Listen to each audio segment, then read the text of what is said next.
But it's really nice to ask your students specific questions about them and their lives that have got nothing to do with school. It's really nice to be able to make a connection, especially with something that they really enjoy, something that may not be academic or anything to do with school. Welcome to Rainbow Skies for New Teachers, where we're all about bite-sized tips and simple strategies for bright and busy new teachers. If you're in your first few years of your career and want to make the rollercoaster ride of teaching more fun, streamlined and stress-free, you're in the right place. We're Ashley and Alicia, the dynamic duo from Rainbow Sky Creations, and we're excited to be your teacher mentors on the go. There are rainbows ahead, my friend. And together, we're unstoppable. Let's get into today's episode. Here at Rainbow Sky Creations, we acknowledge the Dharawal people and the Whadjuk Noongar people, the traditional custodians of the lands on which we record this podcast today, where we live, work and learn. We pay our respects to their past, present and emerging elders of this nation and supports the cultural, spiritual and educational practices of First Nations people. Hey Ash, welcome to today's episode. How's your day been? Hello. My day has started out a little bit hectic with the kids, but I'm so glad to be back and chatting with you today. And thank you to everyone who has decided to come back and pop us in their ears. We have been receiving so much love for the podcast. So we want to say a huge thank you to anyone that has left us a review, that sent us a message on Instagram, or that has shared this podcast with a friend and been an all-round cheerleader. It means so much to us. Absolutely. We really enjoy getting together and have a chat and talk about all things to do with teaching because we could talk about it all day long. But we're not going to do that right now. We're just going to chat about some ways to make your students feel valued. That's right. 7 ways to be exact. That is correct. Because the research about how important it is to develop our students' social and emotional learning is actually growing every single day. And how our students feel in the classroom is such a big contributor to their success. Alicia, do you have a story about a teacher that made you feel really good in your schooling? Yes. My brother and I went to the same primary school for the 7 years of primary school, and his year 6 teacher was Mr. Wild. Mr. Wild noticed little Alicia on the sports field. Now, Mr. Wild loved PE and I was one of the fastest runners in my faction, Go Green. And whenever I would go up to my brother's classroom, I would kind of look in awe at Mr. Wild, but he would always be there to say, "Oh, hey, Aaron, your little sister Alicia's here. How you going? I saw you running on the field today. You're so fast. Gosh, I couldn't even keep up with you." So this relationship built over the years. And then when he was my year 6 teacher, I had created a deeper connection. I felt safe to make mistakes, challenge myself. And that was because over the years that I had built this relationship with my year 6 teacher. Go, Mr. Wild. I love it that he made that connection with you before you were even in his class. Yes. And it was so powerful, that element of just knowing my name and seeing, if I was on duty and I'd see him, I'd be more inclined to say hello and have a chat. And, found out over the years that he had a daughter similar age to me. And just those commonalities came about: love of running, love of swimming. So we started to talk more about things outside the classroom, but that allowed for me to become the best learner that I could be by knowing that my teacher had my back, that if I made a mistake, I knew I was going to be okay. If I did get into trouble and had to talk to my parents, it was all right because they were there for my best interests. And that's what you are there as a teacher. You are there for your students' best interests and advocating for them to be the best that they can be. Yeah. Alicia, did you get into much trouble when you were in primary school? I believe there was one. There was a couple of occasions, I won't lie, where I did get into trouble, but once bitten, twice shy. Fair enough. I wasn't really one to get into trouble. I was a bit of a goody two-shoes, really. But I would say I'm the rule follower out of the two of us. Would you agree with that? Yes. I like to see how much we can bend those rules a little bit. Or can we go in a different direction? Come on, let's try this. Speaking of going in directions, we are going in the wrong direction. Okay, so let's bring it back to students feeling safe and secure and valued, because we know that when they do feel secure and valued, they form a deeper connection with you as their teacher or as their adult, their trusted adult in the classroom. We know that they're more likely to be ready and open to learning, and less conflict occurs in the classroom, which is a really big one, isn't it? Absolutely. If you have a student in your classroom that you're finding hard to connect with and there is this sense of conflict, then the ideas that we're going to give you today is going to really help you. And I can guarantee that if you implement one of them, you're going to start to see a positive shift in the classroom. For sure, because as educators, so many factors come into play to help create an environment where our students feel valued. So let's start nutting them out. We've got 7 different ideas for you today, and we want takeaway ideas, things that are actionable, things that you can try in your classroom starting tomorrow. So the first one is greeting your students in the morning. Now, Alicia and I have both worked at completely different schools. Most schools that I've worked at, everyone has played outside and then they've lined up at the beginning of the day and we've walked into the classroom together. Whereas Alicia, in her schools that she's worked at, the students have come in dribs and drabs in the morning, about 20 minutes before the bell rings. So we've got some different ideas for both situations. If you're in a school where you're lining up at the beginning of the day and you're all entering the classroom together, a morning greeting where the students decide on how they're going to greet you is a really fun way. We've all seen those videos on socials where students choose an elbow bump or a little dance or saying hello in another language or a fist pump. There's lots of different things that you can do, but that's a really great way. A shaka. Alicia's giving me a little symbol, a little shaka. My little boy, his kindergarten teacher did that and he loved it. That was a few years ago. But there's lots of different ways that you can invite them into your classroom and acknowledge them as they're walking in. However, if you're in a classroom where they are coming in dribs and drabs, so your classroom is open in the morning, Alicia, can you give us a tip on what you would do in that situation? Absolutely. If you've got students that trickle in the morning, guaranteed you're going to have a student who comes in and goes, "Hi, miss, I'm here." And they'll be the one to run to your desk and tell you about what's happened since you haven't seen them for the last 12 hours. But then you're also going to have the student who comes in quietly, looks at your interactive whiteboard and says, "Oh, I've got to go do those activities," and just quietly goes and does them. And that's when you create an opportunity to go and quietly talk to those students. Now, I would habit stack it. We talked about this in episode 2. So I would have to make sure every day I was checking my students' diaries. So I would get my stamp and go over and be like, "Hey, you did your reading last night? Did you read any other stories? What did you have for dinner? How's your pet cat Bobby doing?" But it created that opportunity to have a chat, connect with them. Whether they're lining up at the door or trickling in, you'll find there's always an opportunity to connect with students and greet them in the morning. And like when we're greeting people in the streets, it doesn't necessarily always have to be to stop and have a conversation. It can be that hi, make eye contact and saying their name is going to be really powerful. Yes, using their name and just acknowledging that they are there and present in the classroom. I know as a teacher, when I'm walking through the school halls or on my way to the staff room, it's so nice when people are like, "Morning, Ashley. Hi there." It just makes you feel a part of the team. And we want our students to feel that way too. That's it. We thrive in community. That's the thing that contributes to longevity, not how much healthy food you eat or how much exercise you get. It's about the people around you that's going to help you live your best life. Okay. Strategy number 2, ask your students questions about them. Now, this follows in really nicely from greeting your students in the morning, or even what Alicia was saying by touching base with your students as they're starting to trickle in the morning and starting on their morning work. But it's really nice to ask your students specific questions about them and their lives that have got nothing to do with school. Things like, how was your little sister's birthday? Did basketball training go well? I saw you at band practice yesterday. Tell me, how did that go? It's really nice to be able to make a connection, especially with something that they really enjoy, something that may not be academic or anything to do with school. Yeah, I love having a chat to everyone and anyone. So I always found this was quite easy for me. But if you feel like you need a bit of a kickstart with finding out things about your students, I always like to start the year with a pop quiz about me.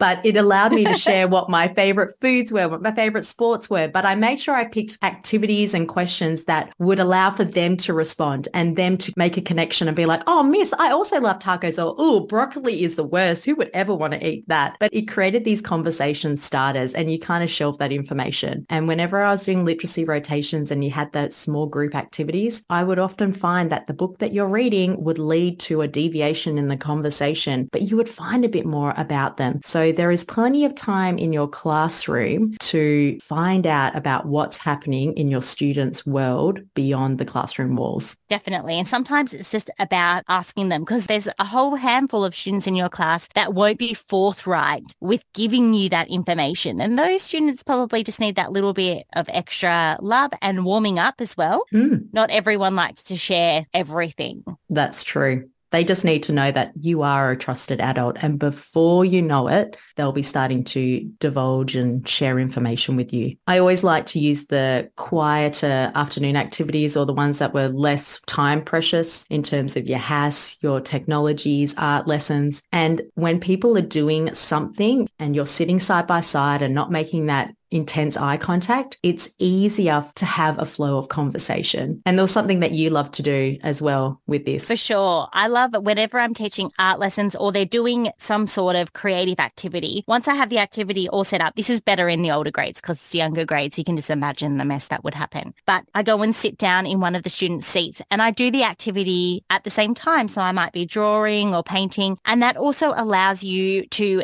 join in on the conversations with your students. They love it that you're sitting down at their desk. They love that they're able to share that conversation with you, and you can become a part of the conversation instead of just driving the conversation. So I love to do that, especially with art, because I love to get creative as well. Yes. And an easy way is I'd put a directed drawing up on the interactive whiteboard if we had to spare like 15 minutes to wrap up the day. And I would do the drawing with them. So we'll draw, pause, follow the next step, draw. And then at the end, when we've all drawn our picture, would go and colour it in. And then I would go find myself at a desk and sit down and colour with them and have a little chat with those around me. Alicia is a really great drawer, everyone. I'm slowly revealing little facts about her. But we've learnt today that she's an amazing runner. Are you still a fast runner? Oh, my 3-year-old has helped me maintain my speed because she's got a little booty on her and she just runs. Maybe we should have a little rainbow sky race. Yes, we could have a nice little fun obstacle course and, pull an Achilles heel. Great. She's a great runner and a great drawer. Okay, this works into number 3 perfectly because we've just spoken about Alicia's strengths. Noticing your students' strengths. Everyone loves to be noticed and to be told that they're doing something really well. So noticing your students' strengths is a great way to build morale in your classroom. It doesn't always have to be like a big public declaration, but it might be a quiet word when a student is learning. That will go a really long way. But we also love to give our students written notes because remember, it's a little bit like the different ways of being loved. What's that called again? The love languages. Yes, the love languages. Everyone receives compliments and things in different ways. So if we think about the love languages, okay, so we're going off the cuff here, Alicia, but let's try and work them out. So there's words of affirmation, quality time, gifts. Oh, I've had a brain blank. Physical touch and acts of service. So if we think about those different love languages, we can actually incorporate those into the classroom. Now, physical touch sounds a little bit weird, but that might just be, placing your hand on a child's shoulder and saying, I really love how organized you are today. Acts of service might be, Tommy, I'm picking up your pencil case here and I'm going to put it away for you. And I really enjoyed how you've been giving me great answers in the classroom today. Or you might be writing little notes to students. Some students really love that. We call them grow notes. So you can pop them on their desk saying that you really noticed that they've been doing something really, really well. And you'll find your gift givers who get those notes will keep those notes. They'll have a collection of them. For sure. Another thing that we love to do is to write praise on pencils. So if you just pick up some plain pencils, get yourself a Sharpie, and you can write your students' names and something that they've done really well. And students love these. We actually have given these as gifts at Christmas time, or they could just be a random time throughout the year, but just showing them that you're noticing them, you're noticing their strengths. 100%. It's so powerful. And we feel seen and valued when people notice our strengths. I do have one more for this one, and it kind of pairs up with all 3 tips that we've shared. Now, it also links in with your academics as well. So it's like a win-win for making your students feel valid, but also improving their writing and communication skills. So you can start this any time in the year, but you give every student a notebook and think of it as their free writing book. And in it, they write a letter to you and they can tell you anything they want. It could be one sentence. It could be a page. And what you do is you collect up the book and you read it and reply back to it. But in that same time, you are learning about them, but also seeing how well they're doing with their writing skills. Now, this is for a teacher who may really love writing, but it also could be for the teacher who feels like their class isn't getting enough writing. So you can choose to have this little personal journal being exchanged every week. So you might just have 5 kids that you reply back to, and all you need to do is you just put the book back into their tray or on top of their desk so they know, oh my gosh, I've got a letter from the teacher. It's a special letter just for me. Nobody else knows what we're talking about. And I've heard of teachers doing this for the whole term and for the whole year, and how powerful it is for building connections, for students being risk takers, and to find out some really personal things that they wouldn't have known if they had voiced it in a conversation. So that might be one you want to try, especially if you got the older grades, but you could also still do it with the younger grades. I love that. I also love the idea that they're writing, but not for the purpose of you having to sit down for hours and marking it. That's the thing that turns me off writing the most. When I teach writing, I like to do it in little chunks because I think it's more manageable for the students. It's more manageable for me to give them good feedback. But this is even better because they're writing for a purpose. They know they're not going to get critiqued on it. It's just the information that they're giving you that is the important part. That's it. And some kids might be like, I just actually want to draw you a picture, miss. And you're like, that's fine because that's a form of communication. For sure. And you'll be able to notice those students that do love drawing. That's something that you're going to pick up about them, or that they are really great drawers. And you're going to find out the kids who drop off from it and don't do it as much. And you're like, okay, well, I got to find out what is their way of communicating. Is it I go find them during an art lesson and sit down and have a chat with them? Or when they come in the morning, or we're doing a sports lesson and we like shoot hoops, or, you know, doing our morning fitness and I run beside them. So it's going to allow you to see what is the best language to speak to your students. Yeah. Okay. Let's move on to strategy number 4, which is all about showcasing learning. So this could be done with a wow wall in the classroom. I know that that has become quite a big fad. I think social media has encouraged that. So that's when you have a wall and then everyone has got a particular place on that wall. You might have colored sheets of paper up and their best work goes on that wow wall. I know that some teachers choose something that everyone has done and that goes up. It might be a particular artwork, but it's really great when the students get to choose a piece of work that they are really proud of and that goes up on the wow wall. It might be another way of sharing work that the students have felt like they've done really well. Going back to writing, when I teach writing, I like to teach it in chunks like I spoke about. But one thing I also love to do is at the end of the lesson, I get a few students to come up and read out what they had written. So that is not only modeling and creating a beautiful plenary for the end of the lesson, but it's also allowing them to showcase their work and show something that they've really worked hard on and encouraging them to be proud of that. Definitely. And I remember the days of teaching at IB school, the primary years program, where they would have a wonder wall. And that wall became our wall of sharing what was going on in our brains and the information we found and recorded. So we'd have post-it notes filled with questions students had. We would have pieces of work where students have found the answer, and it might be a diagram, it might be a drawing, it might be a written passage, and it would go up on this wall and we would just see this growth progression happen throughout the term. So if you feel like you want to replicate something like that but doesn't have the seriousness of a wow wall where there's an empty space and oh my gosh, I need to fill it, it just kind of becomes a student celebration wall where students might actually come up to you and be like, Miss, I worked really hard on this and I'm really proud and I want everyone to see it. Can I go put it on our student wall? And you'd be like, sure, put it up there. Now, our 6th tip is appreciating them being the students in your class. Now, this is all about sharing positivity that you notice about the students and why you love your job and why you love having them in your classroom. Now, there are a few simple ways that you can show students you appreciate them. And many of the ideas that we have given you today are all ways to show that you appreciate students. But a really fun and simple one is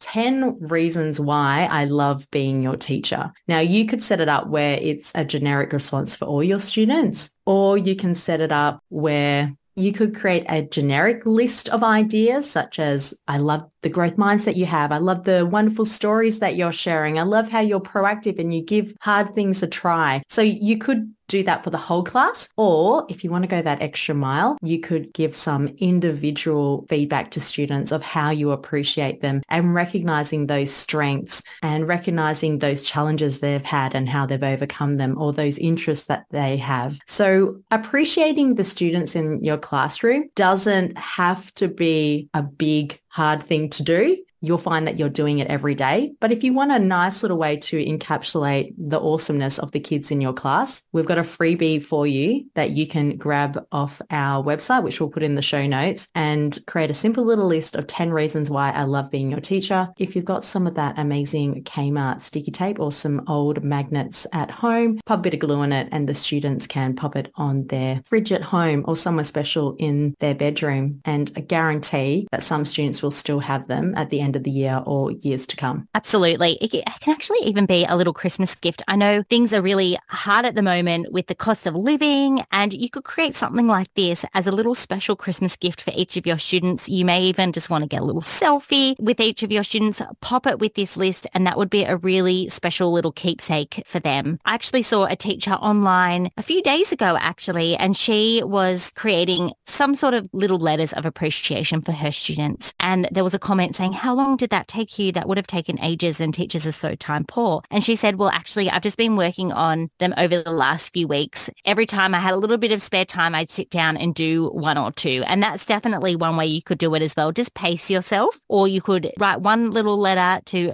a particular student, highlight their name on a list, and then you could get through the whole class by the end of the year. That's it. Pair it up with when you give them a merit award or if they're a star of the week. Yeah, for sure. Number 7 is an actual lesson idea to help your students feel valued. Yes, I love this one. It's dedicate a lesson to celebrate each other, and we love to do it with compliment jars. We created these little jars. You could do real life jars if you wanted to, but we created a paper version that you can print out. And then you give students different coloured slips of paper and they write compliments to their classmates. Now, we've seen teachers do this activity at the beginning of the year, which is great to sort of build up that trust, but it's also really special at the end of the year where students have known each other for an entire year and then they're writing the compliments about each other. I've actually even seen teachers use this as a little Christmas gift to give to their students. So they do the activity with the class and then they either laminate them or they put them with some special ribbon and they add a little candy cane, and that is their gift, which is really beautiful because it's lovely words from the peers in their class. Yes. I did something similar in high school where we were given a piece of paper, you wrote your name on it and you passed it around in a circle and you took turns to write down what you valued in that person or noticed. And I think I had my bits of paper for quite a few years because it was always nice to hear from people that you had no idea had noticed that about you. It was really powerful. Yeah. And sometimes you're going about your everyday, and even as kids, you don't know that something that you're doing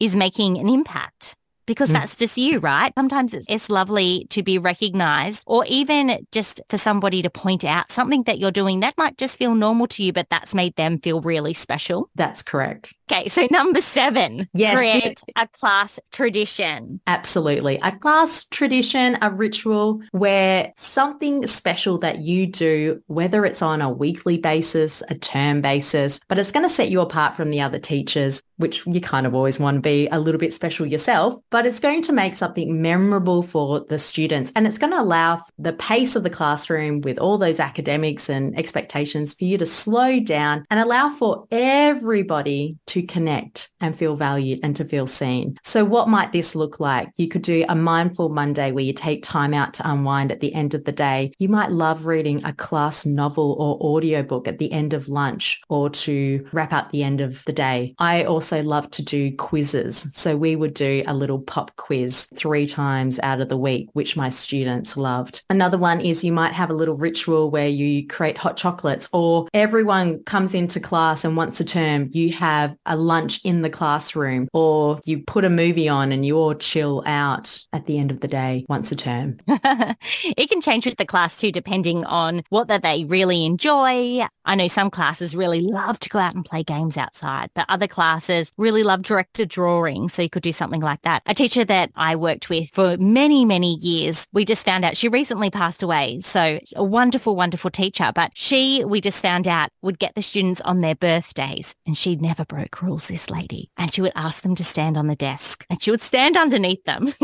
And as they stood on the desk, everyone would sing them happy birthday, like they were on a stage for their birthday. And I thought that was a really, really beautiful idea too. Yeah, made them feel special. And I bet there were kids who were like, I really want to be in Mrs. Classroom because I want to be able to stand on the desk.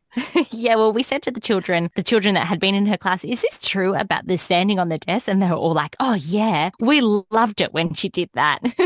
So good. Take that one down as a little note, reminder to self, give this a try in the classroom. Yeah, for sure. Okay, let's recap. Can you remember all 7, Alicia? Yes. Number 1, greet students in the morning. Next, ask questions about them. Number 3 was notice student strengths. Number 4 was showcase learning. Number 5 was appreciate them. Number 6, dedicate a lesson to celebrate each other. And to finish it off, create a class tradition or ritual. Now, all of the resources that we have mentioned today, we will link up in the show notes. We are also going to link our freebie, Surviving Your First Years of Teaching. If you have not got your hands on that freebie yet, what are you doing? Get your hands on it, stat. And if you have loved this episode, don't forget to subscribe, rate and review to stay updated with the latest content.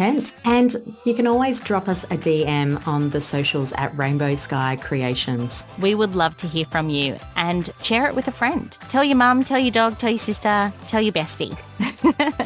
Okay, there are rainbows ahead, my friends. And together we're unstoppable.